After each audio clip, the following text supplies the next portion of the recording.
আসসালামু আলাইকুম। আমার একটা রিসেন্টলি একটা ভিডিও ভাইরাল হয় যে জায়গায় অটোদেরকে নিয়ে আমি রোডের কিছু ঝামেলা তুলে ধরি। তো অনেকেই প্রশ্ন করেন যে ভাই অটো আপনার কি সমস্যা করছে যার কারণে আপনি লাইসেন্সটা ছিঁড়ে ফেলছেন। বিষয়টা হচ্ছে ভাই, একটা অটো যখন গলি রাস্তা থেকে মেইন রোডে উঠে তখন একটা দুর্ঘটনা অ্যাক্সিডেন্ট হয়। সেই অ্যাক্সিডেন্টের কারণে যে যাত্রীগুলা ক্ষতিগ্রস্ত হয় তারা আইসা ড্রাইভারকে স্টার্টিং এ মারধর করে, এবং আশেপাশে যে পাবলিক গুলো আছে তারাও বড় গাড়ির ড্রাইভারদেরকে মারধর করে। আমরা কি ভুল করছি? আমার কথাগুলো যদি অবাস্তব হয় তাহলে যারা বড় গাড়ি চালায় তারা ভিডিওটা দেখলে বলতে পারে। দ্বিতীয় কথা হচ্ছে, এই যে লোকটা 1987 সন থেকে গাড়ি চালাইতেছে, যার বর্তমান গাড়ি চালানোর বয়স 39 বছর। 39 বছর ধরে উনি গাড়ি চালাইতেছে। একটা অটো ড্রাইভার যখন একটা যাত্রী নিতে দাঁড়ায়, উনি একটা হরন দিলে সেই ড্রাইভারে ওনাকে বলে এই মাদার চোদ খারাপ। এই যে একটা গালি দেয় অটো ড্রাইভার গুলা, এটার কোনো বিচার নাই।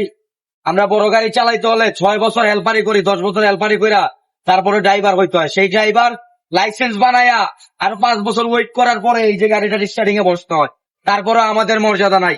আমাদের চেয়ে বেশি মর্যাদা হলো অটো ড্রাইভারদের, প্রাইভেটের ড্রাইভারদের, সিএনজি ড্রাইভারদের। যদি তাদের চলতে হয়, সরকারের কাছে আবেদন তাদের জন্য আলাদা একটা লেন তৈরি করে দেওয়া হোক, যাতে তারা আলাদা ভাবে চলতে পারে, রোডে কোনো দুর্ঘটনা না ঘটে। একটা ড্রাইভার যদি অ্যাক্সিডেন্ট করে, সরকার তার জন্য আইন তৈরি করছে। একটা ড্রাইভার অ্যাক্সিডেন্ট করলে, কোনো লোক মারা গেলে সে ফাঁসি। না, আমি কথাটা ভুল বললাম, আপনি না, বলেন।